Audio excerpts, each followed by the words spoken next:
Teaching is a great phenomenon that can change students' viewpoint of learning. To me, providing a positive environment will foster positive feelings in students. It is important to me that students transition from the perception that schools are only about gaining good marks and trying to belong. Students need to actively want to learn and develop deep and meaningful relationships, whether that may be with their peers or with a teacher. There are 5 principles that I believe can support and create a positive learning environment. The HAT3 standards are as follows, and my principles mainly focus around 1, 3, 4, and 5.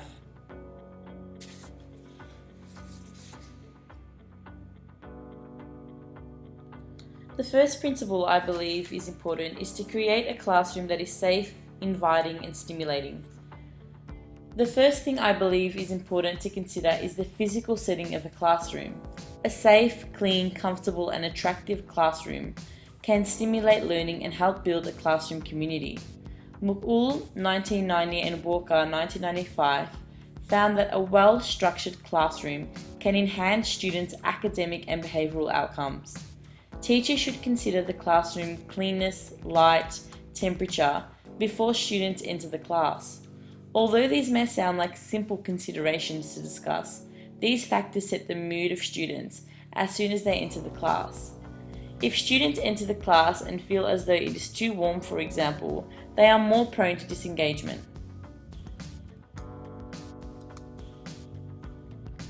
To me, it is important that students feel comfortable in a class. The classroom environment should always feel safe and familiar.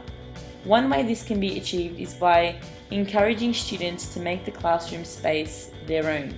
A strategy teachers can use to implement this is by welcoming them to contribute to classroom's decoration and urge them to take responsibility of its maintenance. Decorating a class can be achieved in many ways. Class walls are a great area to start decorating. Classroom walls should not be bland and artless. Dressing the walls up is a great way to stimulate the class with colours and create more of a personalised learning space.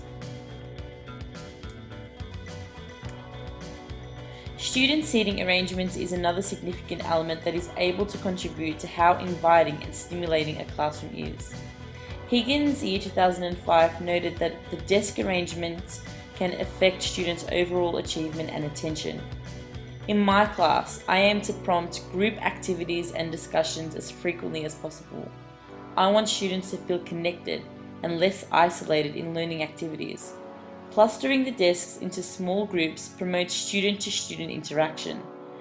This student seating arrangement is predominantly learner-centered instruction, something I aim to make prevalent throughout my pedagogy.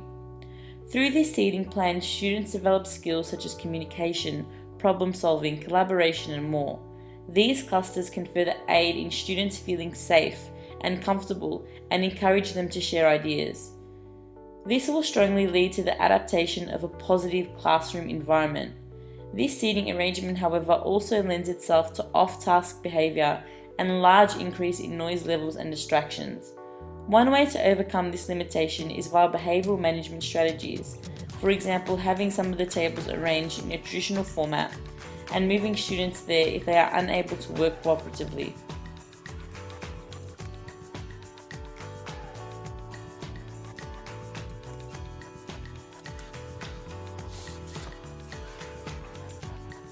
Overall, teachers must focus on a holistic well-being to achieve a safe classroom environment. Teachers should take the role of students' parents.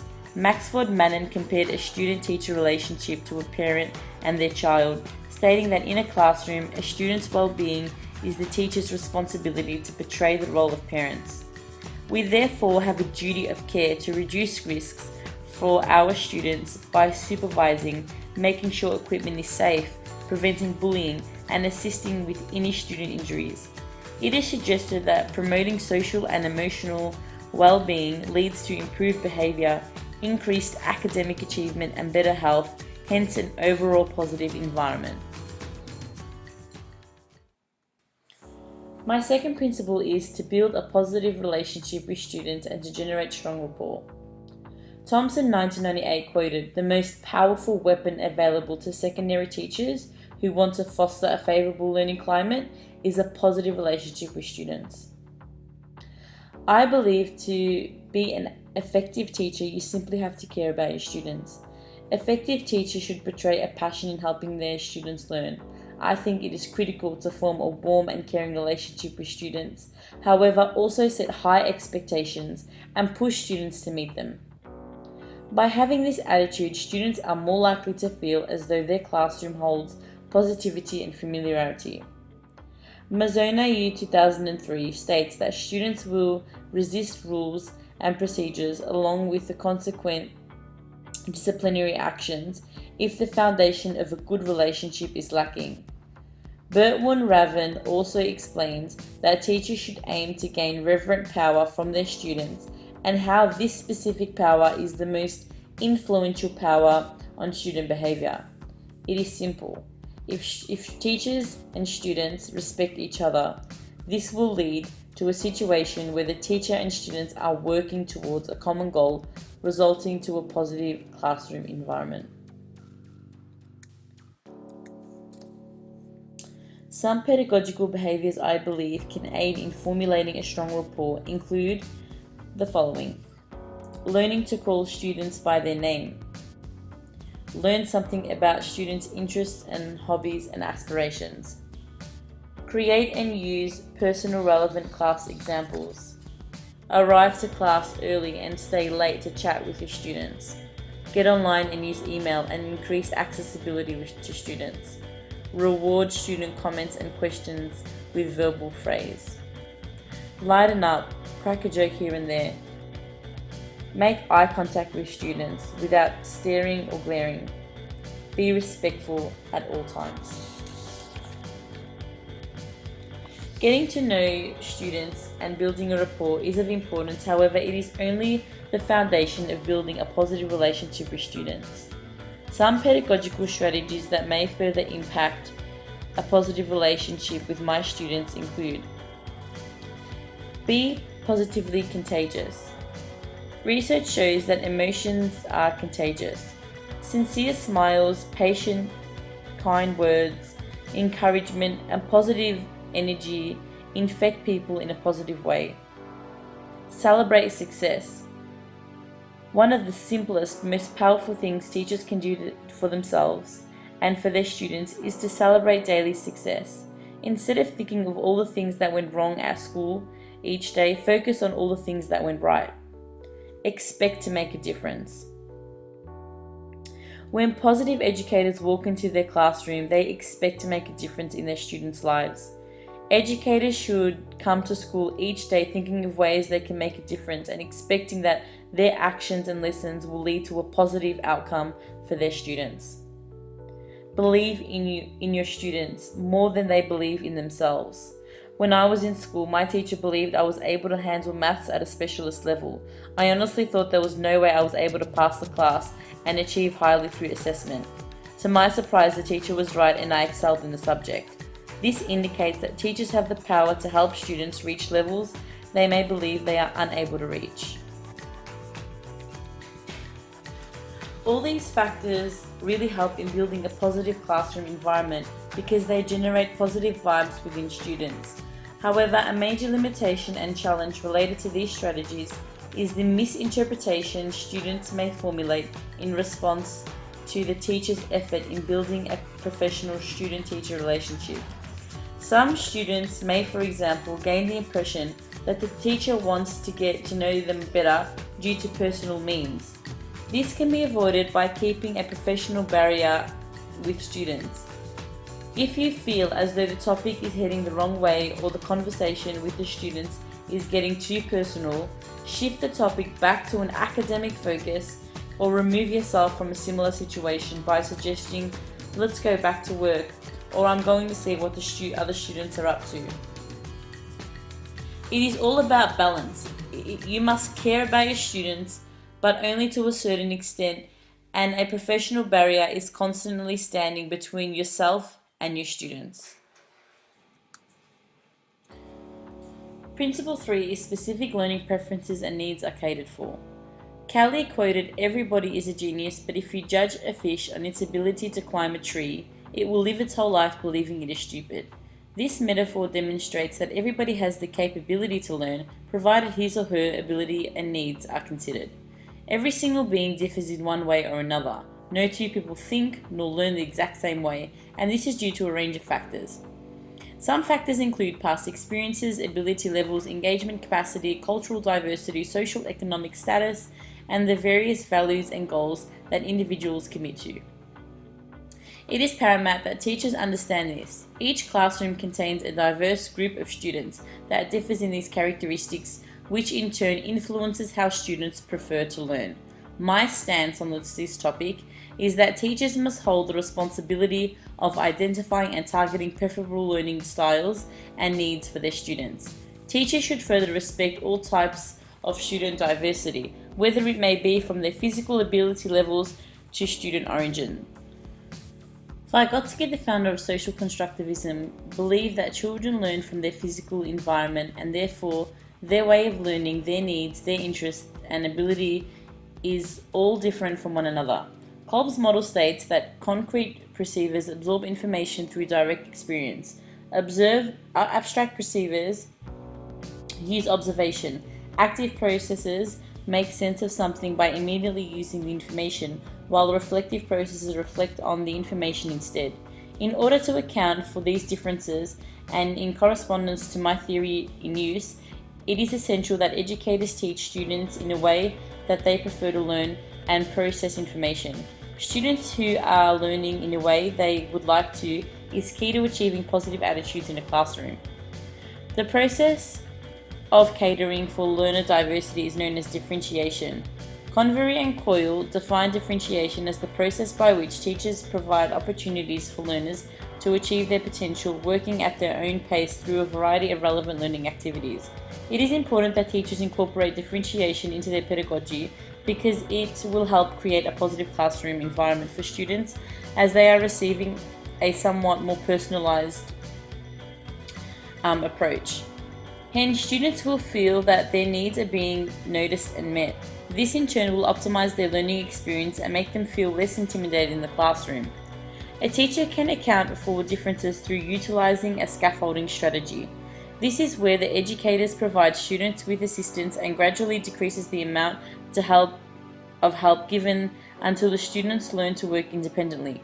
Scaffolding tasks can include modeling, sharing, guiding, and opportunities for group work. This is also helpful for culturally diverse individuals such as Aboriginal and Torres Strait Islanders and for students who are learning English as a second or third language. Some students may need more assistance than others, and hence it is important for educators to differentiate between the different ways there is to teach students so that students are more motivated to learn. They may use a wide range of strategies such as more challenging tasks or incorporating the use of technology in order to ensure that all students are considered in the construction of the lesson plan. To me, it is important that all tasks are culturally inclusive. For example, providing extra assistance for those who are developing slower than others. Principle 4 is creating a student-centered learning environment where students are responsible for their own learning. Planning for learning. Student-centered learning is grounded in social constructivist learning theories. The social constructivist theories enforces students to take responsibility in their own learning. Piaget and Vygotsky are two eminent figures in the development of constructivist theories. They share a common belief that classrooms must be constructivist environments. My personal pedagogical stance is shared with Piaget and Vygotsky's beliefs. It has recently shifted from being teacher-centered to student-centered. This is because I have learned that students who learn to take responsibility of their own learning benefit in many ways. The most significant basis of the social constructivist theory was laid down by Vygotsky in 1962 in his theory of the zone of proximal development. He observed that when children were tested on their own, they really did as well as when they were working in collaboration with an adult. In comparison to Piaget's theories of constructivism, he argues that people produce knowledge and form meaning based upon their experiences. The role of the educator is very important when trying to create this student-centered learning environment. When planning for learning, the teacher must really take into consideration ways that students can take responsibility of their own learning. Teachers must think outside the mainstream learning approaches. Instead of teachers using direct instruction through lecturing, the teacher in this theory functions as a facilitator whose role is to aid the students to come up with their own understanding. This takes away the focus from the teacher's lecture and puts it upon the students and their learning. The lesson plan that must be initiated for this learning theory takes a very different approach towards traditional learning. Instead of telling, the teacher must begin asking. Instead of answering questions that only align with their curriculum, the facilitator in this case must make it so that the students come up with their own conclusions. Also, teachers need to be continuously in conversation with students, creating the learning experience that is open to new directions depending upon the needs of the students as the lesson progresses. Teachers must further challenge students by making them effective critical thinkers and not being merely a teacher, but a consultant and a coach. Students having this sense of control over their learning and having the teacher as a facilitator makes the class less intimidating and more of a supportive and guided environment, which in turn will lead to a positive learning space for students. Some strategies educators can use to prompt students to start taking responsibility are as follows.